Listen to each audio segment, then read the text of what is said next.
نے کہا کہاں جا رہے ہو؟ تو ہم نے کہا ہم ٹیولی دیکھنے جا رہے ہیں. تو اس نے جو ہے نا مور لگا دی. اس طرح ہم 1969 میں نومبر کا مہینہ تھا، تو ہم نومبر کے مہینے میں ڈنمارک جو ہے نا وارد ہو گئے جی، آ گئے جی. ٹھیک ہے. اچھا یہاں ایک تو بتائیں کہ مختصراً ڈنمارک میں پہلے کہاں آپ رہائش پذیر ہوئے، اور ڈنمارک میں سب سے پہلے آپ کس کو ملے؟ دیکھیے جی، ڈنمارک میں جو سب سے پہلے، ڈنمارک میں بھی عجیب افراتفری کا اس وقت سما تھا. لوگ بہت اچھے تھے، ان کا سلوک بہت اچھا تھا، بہت جو جس کو یلپسم کہتے ہیں وہ ہر ایک کی مدد کرتے تھے. تو جب ہم اسٹیشن پر اترے ہیں تو ہم ٹھٹھرے ہوئے تھے. اچھا. پاکستانی لباس تھے، کوٹ وغیرہ بھی تھے، تو لیکن یہاں سردی نومبر میں بہت زیادہ، اس زمانے میں برف بھی ڈیروں کے حساب سے پڑتی تھی جی. اور جب ہم اسٹیشن پر اترے ہیں تو اسٹیشن کی جو سیڑھیاں نیچے جاتی ہے، وہاں ہم نے ایک پاکستانی کو دیکھا جو ہمارے شہر کا ہی تھا. اس کی بھی نظر ہم پر پڑ گئی، لیکن ایک دم وہ نیچے بیٹھ گیا کہ یہ 8-10 آ گئے ہیں، یہ بلا کہیں گلے نہ پڑ جائے. اچھا ٹھیک ہے. تو وہ بیٹھ گئے، لیکن اسی کے پیچھے سے کسی نے آواز ماری، اے فوجاں کتوں آئیاں نے؟ تو ہم نے پیچھے مڑ کر دیکھا تو جو ہندوستان کا ایک جو نا سکھ تھا، تو اس نے کہنے لگا فوجاں کتوں آئیاں نے؟ تو اسی کہا یار اسی تو پاکستان تو آئے ہیں. کہندا گل ہی کوئی نہیں، ٹھہرنا کتنے جی؟ اسی کہا کوئی پتہ نہیں. تو ہمیں یوتھ ہاسٹل لے گیا. تو وہ اس کا نام جو تھا وہ موہن سنگھ تھا. تو اس طرح جو ہے نا وہ ہم یوتھ ہاسٹل سے واقف ہوئے. اس کے بعد پھر ہم آگے بڑھتے گئے. ٹھیک ہے. اچھا ایک تو ہوتا ہے کہ جہاں بندہ نیا جاتا ہے تو وہاں نئے بندوں کو ملتا ہے، اور اس میں کچھ ایسے ہوتے ہیں جو آپ کے قریب ہو جاتے ہیں. دوستوں میں میں کہنے کا مقصد میں سب سے پہلا یہاں آپ کو کون سا دوست ملا، یا کس کو آپ نے دوست بنایا، اور اس کے ساتھ کیسا وقت گزارا؟ دیکھیے شیخ صاحب، دوستی کے معاملے میں ہم خود کفیل تھے. وہ اس طرح کے گھر سے ہی ہم جو ہے نا 8 دوست مل کر نکلے تھے. تو ایک تو وہی دوست تھے، لیکن یہاں پر یہ خوش قسمتی یہ ہو گئی کہ میں دوسرے دن جو ہے نا ایک جو ہے نا فرم میں گیا. وہ فرم جو ہے نا وہ پانی کا کام کرتی ہے، اسے جس کو آپ کہتے ہیں نا سینیٹری. وہ بہت بڑی انٹرنیشنل فرم ہے. انہوں نے میرے سرٹیفکیٹ دیکھے تو اس کا مینیجر مجھے یہ کہنے لگا کہ بھائی آپ کام کب شروع کر سکتے ہیں؟ میں نے کہا جب آپ کہے. اس نے کہا ابھی شروع کر سکتے ہو. تو میں وہ کھڑے کھڑے جو ہے نا وہاں پر میرا جاب ہو گیا. اور جاب کی انہوں نے اس طرح قدر کی کہ 2-3-4 ہفتے کے بعد جو تھا، میں 4 جو وہاں پر کام کرنے والے تھے ڈینش، ان کا فرسٹ مین بن گیا، کیونکہ میرے پاس تجربہ تھا. ٹھیک ہے جی. تو جو پہلے دوست بنے، تو جو کام پر دوست بنے، یہ سارے ہمارے دوست تھے. لیکن اس وقت کی جو دوستی ہے وہ مثالی دوستی تھی شیخ صاحب. ٹھیک ہے. میں اس کو ایک مثال دیتا ہوں. ہم کٹھے رہتے تھے. میں تو جو خوش قسمتی یہ ہوگی کہ وہ مینیجر مجھے کہنے لگا تمہارے پاس رہنے کی جگہ ہے؟ میں نے کہا جی میرے پاس تو رہنے کی جگہ نہیں ہے. تو کہنے لگا اس نے اپنے ایک ڈرائیور کو بلایا، تم نے گھر چھوڑنا تھا چھوڑ دیا؟ اس نے کہا خالی پڑا ہے. تو اس نے کہا اس کو دے دو. ٹھیک ہے. تو اس کا 213 روپے کرایہ تھا جی. ٹھیک ہے. 213. وہ گھر بھی مجھے مل گیا. اب گھر مجھے مل گیا، کام پر دوست بھی مل گئے، پہلے بھی دوست ساتھ تھے. تو اس طرح زندگی جو تھی جو وہ رواں دواں ہو گئی. ٹھیک ہے. اچھا مذہبی حوالے سے اگر آپ کا ظاہر ہے ایک ہوتی ہے بندہ نئی جگہ پہ آتا ہے تو اس کی خواہش ہوتی ہے کہ اللہ تعالیٰ کو یاد کیا جائے، دعائیں کی جائیں تاکہ ان کی ساری بندے کی خواہشات پورے. تو یہ ذرا بتائیں کہ ڈنمارک میں پہلی مسجد کے حوالے سے اگر آپ جانتے ہیں تو کب اور کہاں بنی؟ دیکھیے جی، جو میرے آنے سے پہلے جو ایک ریکگنائز مسجد تھی تو وہ دوسرے فرقے کی مسجد تھی. وہ ہمارے احمدی بھائیوں کی مسجد تھی. ٹھیک ہے جی. وہ اس کا نام ہے مسجد نصرت جہاں بھی دور میں تھی. تو ہم تو نہیں اس میں گئے، لیکن ہم عید کی نماز وغیرہ بڑے ہال لے کر، ایون کہ ٹاؤن ہال میں ہم نے عید کی نماز پڑھی ہے. تو آہستہ آہستہ جب ہماری جو طاقت ہے مجتمع ہونی شروع ہو گئی تو پھر ہم نے اسلامک سینٹر جو ہے نا برونز ہائی جو ہے وہ ہم نے قائم کر لیا. لیکن اس سے پہلے ہم انفرادی طور پر یا اجتماعی طور پر جو تھے، جو بڑے تہوار تھے اجتماعی طور پر ہم اکٹھے ہو جاتے تھے، اور جو انفرادی طور پر ہم جو ہے نا نمازیں گھر پر بھی پڑھ لیتے تھے. لیکن یہاں جب مسجدوں کا سلسلہ شروع ہوا تو پھر اللہ کے فضل اور کرم سے جو ہے نا، دیکھیں آپ کے سامنے کتنی بڑی مساجد جو ہے نا وہ تعمیر ہو گئی، بن گئی. اللہ اس کو جو ہے نا چلا رہا ہے، اللہ اس کو چلانے والوں کی بھی خیر ہو. ٹھیک ہے. اچھا یہ تو ماضی کے حوالے سے آپ نے بہت کچھ بتایا. ابھی ہم حال میں آتے ہیں. جی جی وہ ایسا ہے کہ میں آپ کو جب سے دیکھ رہا ہوں، جب سے آپ کو میں نے یہاں آ کر ملاقات ہوئی، آپ سے بہت ساری رہنمائی حاصل ہوئی. ڈنمارک کی سب سے اچھی اور بری بات آپ کو کیا لگتی ہے؟ دیکھیں جی، ڈنمارک کی سب سے اچھی بات یہ ہے یہاں پر انصاف جو ہے نا ود ان نو ٹائم آپ کو مل جاتا ہے. ٹھیک ہے. وہ اگر وہ انصاف کے متعلق بات کی جائے تو دیکھیں، اگر ہم اپنے ملک کا موازنہ کر لیں اور یہاں کا موازنہ کر لیں، یہاں پر جو آدمی پکڑا جاتا ہے تو پھر اس کو پکڑ جو ہوتی ہے نا وہ خدائی پکڑ ہو جاتی ہے. ٹھیک ہے. یہ جزا اور سزا کا جو ہے نا نظام یہاں پر وہ اتنا قوی ہے کہ کسی کو جرم کرنے کی جو ہے نا نوبت نہیں آتی. ٹھیک ہے. اس کے مقابلے میں ہمارے ملک جو ہے ترقی یافتہ جو ممالک ہے اس میں جو ہے نا روایت کچھ غلط پڑی ہوئی ہے.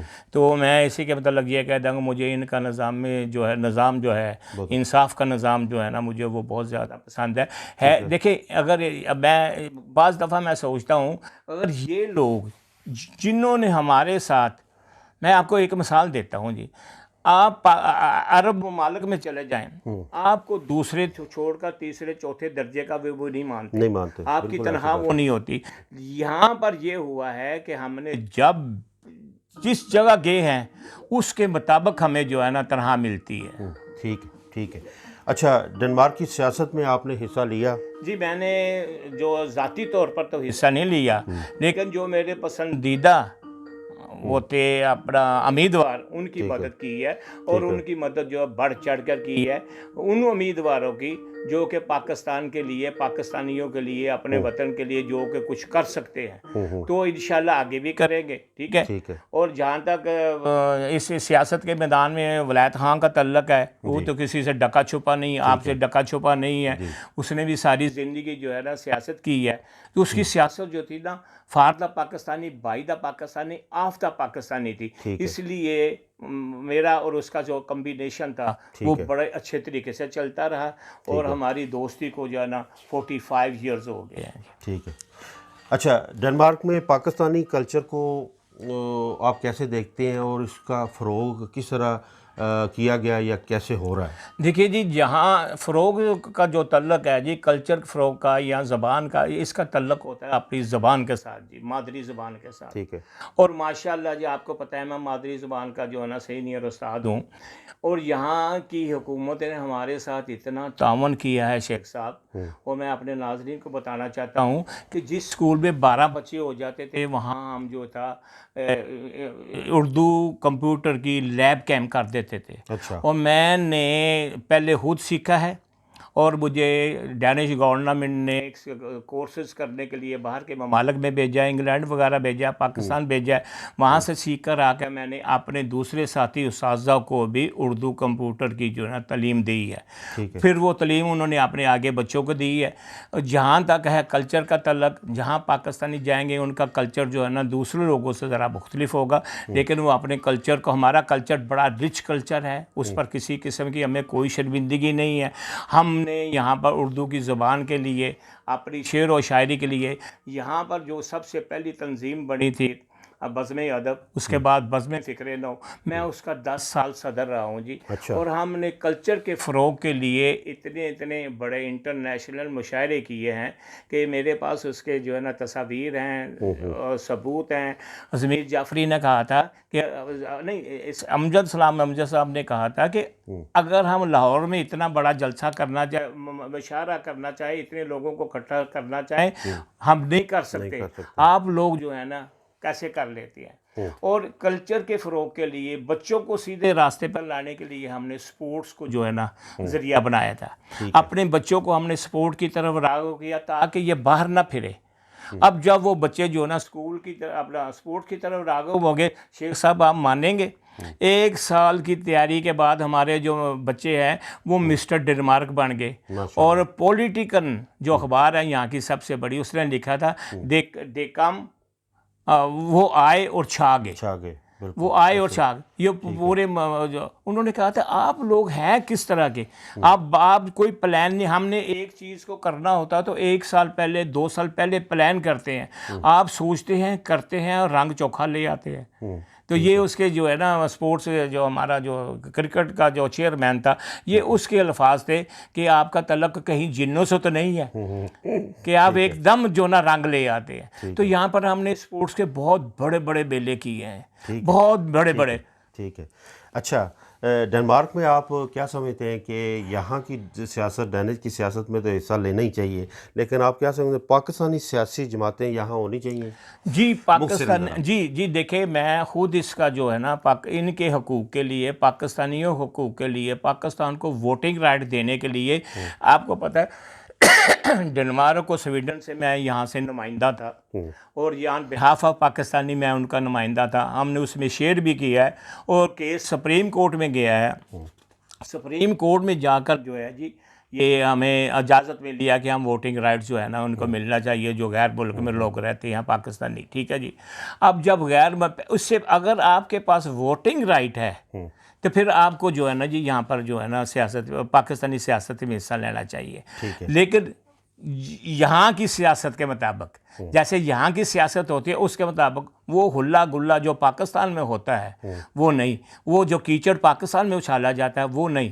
یہاں کی سیاست کے مطابق آپ کو ووٹنگ رائٹ ہونا چاہیے. جی ٹھیک ہے.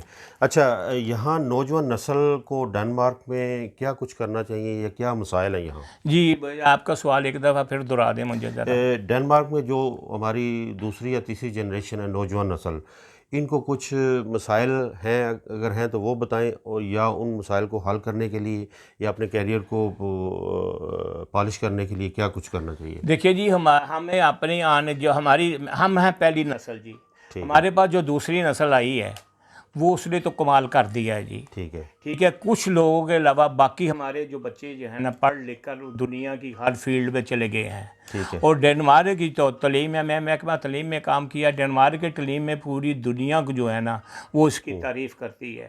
تو ہمیں اپنے بچوں پر ناز ہے کہ ان کو ہماری نسبت زیادہ پرابلم تھے, ہماری نسبت ان کو زیادہ پرابلم تھے کیونکہ ان کو 2 زندگیاں بسر کرنی پڑتی تھی. ایک زندگی جب وہ اسکول کالج میں جاتے تھے تو وہ ڈینشوں کے ساتھ ان کا جو سٹینڈرڈ ایک ہونا چاہیے تھا تاکہ وہ سانس کمتری کے مریض نہ ہو, اور دوسرا سٹینڈرڈ وہ جب گھر آتے تھے تو وہ ان کو اپنا جو ہے نا پنجابی یا اردو یا جو پاکستانی کلچر تھا ماں باپ کے ساتھ اس لیول پر رہنا پڑتا تھا. اس کے باوجود یہ بہادر بچے, ٹھیک ہے, یہ ہر میدان میں چھا گئے ہیں. آج میں آپ کو ایک بات بتا دوں, اپنے ناظرین کو بھی ایک بات بتا دوں کہ اگر یہ کہتے ہیں جی ہم نکال دیں گے, اگر یہ نکالنے کی بات کرتے ہیں تو ان کے پاس جو ہے نا پیچھے کچھ رہے گا نہیں. ان کی جتنی فیلڈز ہیں ساری خالی ہو جائیں گی. ٹھیک ہے. تو اس لیے میں اب جو تیسری نسل آئی ہے وہ بھی پاکستان سے پیار کرتی ہے, لیکن سب سے بڑا جو المیہ ہے شیخ صاحب وہ میرا اور آپ کا ہے جو پہلی نسل سے ہے. وہ کیا ہے کہ ہم نے یہ جو خوشحالی خریدی ہے یہ اپنی جنریشن کو ان کے حوالے کر کے کی ہے. ہم اپنی 2 نسلوں کو بچا لو گے لیکن تیسری نسل کے متعلق آپ وثوق سے کچھ کہہ سکتے ہیں؟ نہیں کہہ سکتے. تو میں یہ کہتا ہوں کہ یہ خوشحالی جب ہم پاکستان میں جاتے ہیں وہ بڑا ہمارا مان اور بڑا ہماری عزت احترام کرتے ہیں کہ یہ خوشحال لوگ ہیں, ہم بھی ان کے لیے بڑا کچھ کرتے ہیں, لیکن ان کو یہ نہیں پتا کہ یہ اندر سے بڑے دکھی ہیں کہ انہوں نے اپنی جنریشنیں ان کے حوالے کر دی ہیں. بالکل ایسا ہی. اچھا, ڈنمارک میں آپ ماشاءاللہ ابھی رہائش پذیر ہیں اور بہت اچھے طریقے سے اپنی خدمات کو پیش کر رہے ہیں. یہاں کوئی ایسا تجربہ جو آپ کو بھولتا نہیں ہے وہ ذرا ہمارے دیکھنے والوں کے ساتھ شیئر کریں. دیکھیے جی یہاں پر کام کے حوالے سے یا خدمت کے حوالے سے؟ جی خدمت کے حوالے سے تو یہ ہے کہ جی یہ مٹی بڑی زرخیز ہے ساکی. خدمت کے حوالے سے جب بھی لوگوں کو پکارا ہے میرے بہن بھائی, ابھی میں نے 24 لاکھ کا یہ جو اپنا آپ کو پتہ جی کرونا میں جو بھوک پڑی تھی پاکستان میں 6 مہینے پاکستان رہ کر آیا ہوں کرونا میں, اور پھر اس کے بعد جو رمضان پیکج کے سلسلے میں ہم نے جو 24-25 لاکھ کا پیکج دیا ہے جی, اور اس کی یہ دیکھیں جی سامنے میری آڈٹ رپورٹس پڑی ہوئی ہیں, ایک پیسے کی آڈٹ رپورٹس ہے.